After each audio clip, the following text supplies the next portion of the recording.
Hey, good morning. It's Wednesday, March 29th, and I've been getting a number of texts and emails about reaching out regarding that. All those planets that are lined up, and then we have a full moon next Wednesday evening. And remember, full moons last 2 days before the day of, and then 2 days after. So, just like we've been doing a lot of discussion around the lords of death, Saturn and Pluto, the full moon is like a death. It's the death of the individual ego into the community, induction into the community, where you recognize there's another person, that this person or persons will reflect who you are or what internal conflicts that you got going on. Now, the chart that's in front of you is not the full moon. That's a chart of basically the time I chose to do this. So let's get the full moon up, and then we will go from there where I will explain that. But these planets that were lined up over the last, well, they're still lined up. The one that I'm paying a lot of attention to is the Venus energy conjunct Uranus, which will be perfected or reach its peak around the first around 5:30 tomorrow afternoon, and that's March 30th. And so just know that it's been building up for a time. So if you've been kind of a little bit restless or wanting to get out of your comfort zone and understand that there's more going on than just the rent or the mortgage, that's what uh, the Venus energy is all about. And what's also fascinating is that we have Mercury and Jupiter both in Aries, along with Chiron. And what basically happens when that occurs is think of Mercury as our left hemisphere, analytical. That's where it goes. But when it's in such a spontaneous and pioneering sign as uh, Aries, it may actually show an ability to integrate both sides of the brain. The ability to be analytical, which is Mercury's strong suit, or what we tend to pay a lot of attention to with Mercury. And what you see me doing is somehow that particular chart wasn't ready. So the show must go on. So I'm just filling up time. But it's a good thing because basically what we're looking at is the Mercury, Jupiter, and Aries, along with Chiron, is the healing of that automatic split that we make between our left and right hemispheres. So the other energy was Mars and Cancer with the moon also being there, which was there uh, last night, the 28th. Tonight it'll be there, and then um, it'll go into Leo. Uh, and I can look up the time that the moon shifts from Cancer to Leo. If you just give me a little bit of a second to access the computer. There we go. Moon moves into Leo. If it will tell me, come on. There we go. March 30th at about 5:30 p.m. So around the same time that Venus and Uranus are going to come together. Venus love, what we value, the way we set priorities, and an astro RM. Taurus represents music from the ego perspective. We're in Music Week right now. That's why I'm playing some tunes. The Sufferers, Stay, you might have heard or been familiar with Spandau Ballet in the background.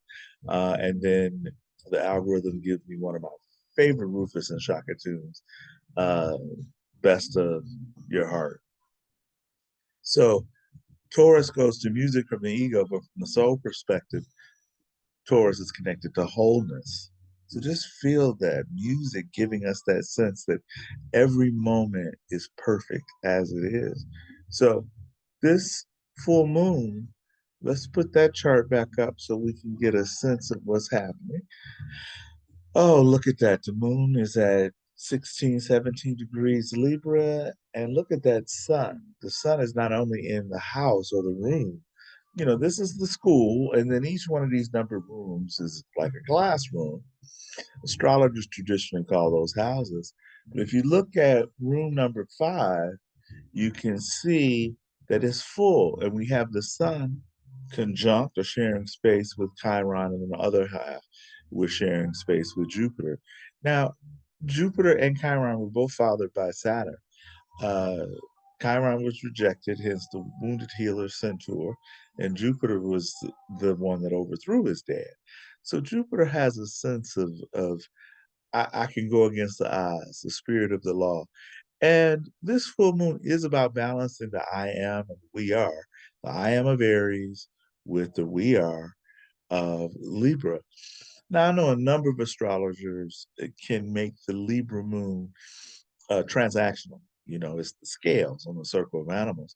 And there's a little bit of confirmation bias going on there. And in the interest of full disclosure, I have a Libra moon, and Libra, again, Astro RM is astrology and our raw material. And essence of Libra, or the essence of Libra, according to the combination of astrology and our raw material, is values and ideals. Values are where we actually put our day-to-day time, our earthly energies, and ideals are what we imagine our intentions and our what a world could be. And so, or should be. And Libra, in an ideal world, would really live out, casting your bread unto waters and it'll return tenfold.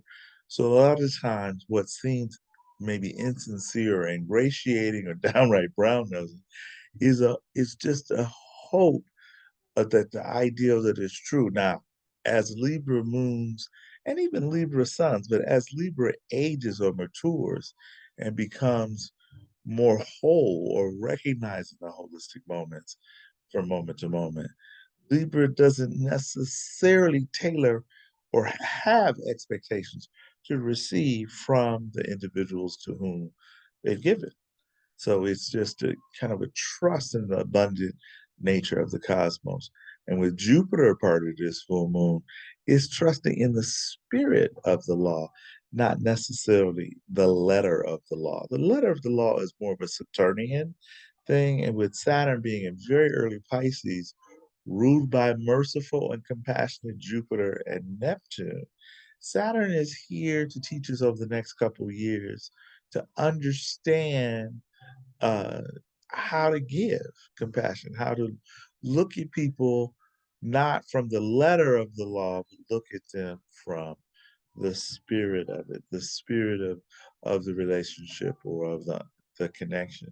Now we are, if you see this, we still have Venus and Uranus, even though the conjunction is separating, as we astrologers like to say. Venus and Uranus and Taurus, along with Mercury, who will go retrograde on the 20th, 21st of April, somewhere in there, right after the next new moon solar eclipse on April 19th. With our minds in Taurus, our rabble rouser, unconventional energy, Uranus and Taurus, and Venus being the home, that's our home base, one of our home signs. It's important for us to pay attention to our values, and in our raw material and astrology, it's important for us to pay attention to our wholeness vis-a-vis our music. Um, Pluto is down here at the very first degree of Aquarius, he will be there until June 11th. So this time period will be particularly building up to this full moon. Our minds can go into the underworld and interview, research our shadows. Where did they come from? How can we learn to embrace instead of keeping ourselves splintered? The ruling energy of this chart, full moon chart in Kansas City, is Jupiter. And so we are looking at how can we expand, get out of our comfort zone. We've got this series in Neptune opposition, which can indicate a disconnect between our eating and our nurturing, maybe overgiving, overstuffing, over using food as a panacea. But again, Venus bleeds out this opposition. So it is about internal equilibrium first. Thank you for listening, and there will be more coming. This is on the YouTube channel. You can feel free to subscribe on Instagram, as well as go to my website, www.believeisnotrequired.com. And if you're interested in knowing more about our raw material, www.ourrawmaterial.com.